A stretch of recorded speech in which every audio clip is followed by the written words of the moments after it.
আমাদের মাতৃতুল্য নেত্রী, গণতন্ত্রের মাতা, বাংলাদেশের গণতন্ত্র বিনির্মাণের হাজার বছরের ইতিহাসে যার নামটা লেখা থাকবে। সময়ের সংক্ষিপ্ততার কারণে সেই বর্ণনায় যাব না। মানুষের কি অকুণ্ঠ ভালোবাসা, কি অকুণ্ঠ সম্মান, কি অকুণ্ঠ শ্রদ্ধা নিয়ে সমস্ত মানুষকে শোকের সাগরে ভাসিয়ে দিয়ে কোটি মানুষের ভালোবাসায় ভাসতে ভাসতে আমাদের কাছ থেকে চিরদিনের মতো বিদায় নিয়েছে। 2025-এর 31শে ডিসেম্বর, 2024-এর 5ই আগস্ট, 2025-এর 25শে ডিসেম্বর এবং 2025-এর 31শে ডিসেম্বর। এই যে গণসম্পৃক্ততা, এই গণসম্পৃক্ততাই কিন্তু আমাদের সামনে পুরনো পরিস্থিতি থেকে নতুন পরিস্থিতিতে রূপান্তরের একটি বার্তা আমাদের সামনে হাজির করেছে। এবং এর মাঝে আমাদের নেতা, তিনি এই পরিস্থিতি ভালো করে জানেন, বোঝেন বলেই কিন্তু 31 দফার প্রেক্ষাপটে দাঁড়িয়ে তিনি বলেছেন, আই হ্যাভ এ প্ল্যান। ফলে এই কথা খুব পরিষ্কার। এরপরে যখন জনগণ তার ভোটাধিকার ফেরত পেল, ম্যান্ডেট পেল, এবং সেই ম্যান্ডেট নিয়ে জনাব তারেক রহমানের নেতৃত্বে আমরা যখন সরকার গঠন করেছি, যেই সরকারের পক্ষ থেকে আমরা আপনাদের সামনে জবাবদিহিতার মঞ্চে দাঁড়িয়ে আছি, পর্যায়ক্রমে মাঝে মধ্যেই দাঁড়াবো, সেখানে দাঁড়িয়ে আপনাদের সামনে কথা বলার সময় আপনাদের জানা এই প্রেক্ষাপটকেই আমি বিনীতভাবে নতুন করে স্মরণ করিয়ে রাখলাম।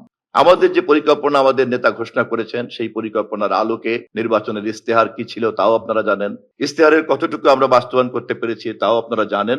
আমাদের মাননীয় প্রধানমন্ত্রীর স্পোক্সপারসন ইতিমধ্যেই একটা নাতি দীর্ঘ বর্ণনা যতটা সম্ভব হাজির করেছেন। আমি শুধু বিনীতভাবে আপনাদেরকে মনে করিয়ে দিতে চাই যে ধ্বংসস্তূপের বিরুদ্ধে মানুষের ক্ষোভ ছিল, যার বহিঃপ্রকাশ ছিল 2024-এর 5ই আগস্ট। তার বিপরীতে মানুষের যে প্রত্যাশার এক বিশাল দূরদর্শী স্বপ্ন কাজ করেছে, যার প্রতিফলন ছিল 2025-এর 25শে ডিসেম্বর তারেক রহমানের আগমনকে ঘিরে। কি পরিমাণ ধ্বংসস্তূপ থাকলে পারে এই পরিমাণ ক্ষোভ থাকতে পারে যে পালিয়ে যেতে বাধ্য হয় ফ্যাসিবাদের শিখণ্ডীরা? কি পরিমাণ প্রত্যাশা থাকলে জনাব তারেক রহমানকে ঘিরে 2025-এর 25শে ডিসেম্বর এই পরিমাণ স্বতঃস্ফূর্ত ভালোবাসা বেরিয়ে পড়তে পারে? কি পরিমাণ শ্রদ্ধা ভালোবাসা থাকলে পরে বেগম খালেদা জিয়ার জানা যায় কোটি জনতার স্রোতে ভেসে উঠতে পারে? ফলে এই ধ্বংসস্তূপকে আগে আমাদের প্ল্যানকে বাস্তবায়ন করার, উপযোগী করার একটা দায়িত্ব আমাদের ঘাড়ে পড়ে আছে। ফলে আমাদের পুরো পরিকল্পনাটাকেই ধ্বংসস্তূপকে পরিকল্পনা মাফিক পুনর্গঠনের কাজে নিয়ে যাওয়ার জন্য প্রথম দিকের একটি পর্ব আমরা এখন অতিক্রম করছি।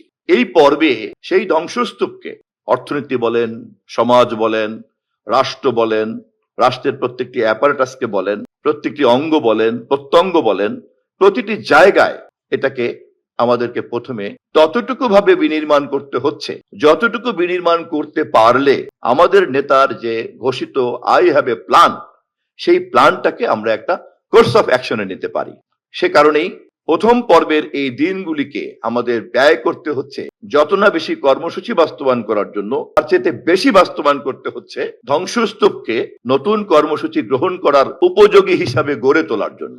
আপনারা নিশ্চয়ই প্রশ্ন করবেন, আপনাদের প্রশ্নের উত্তর দেওয়ার মধ্য দিয়েই আমাদের সরকার জবাবদিহিতার সংস্কৃতিকে চর্চা করবে এবং জনগণের সামনে হাজির হবে। আপনাদের কাছে জবাবদিহিতার এই সংস্কৃতি যখন আমরা চর্চা করব, তখন ধ্বংসস্তূপের এই পর্বটিকে আমাদের নতুন পরিকল্পনার কর্মসূচি গ্রহণ করার পর্বে নেয়ার যে কঠিন পর্বটা, 1825 দিনের জন্য আমরা ম্যান্ডেট পেয়েছি সরকার জনগণের কাছ থেকে। তার মধ্যে মাত্র 180 দিনের জন্য এখন জবাবদিহিতা করতে বসছি। 1825 দিন আমরা অতিক্রম করব।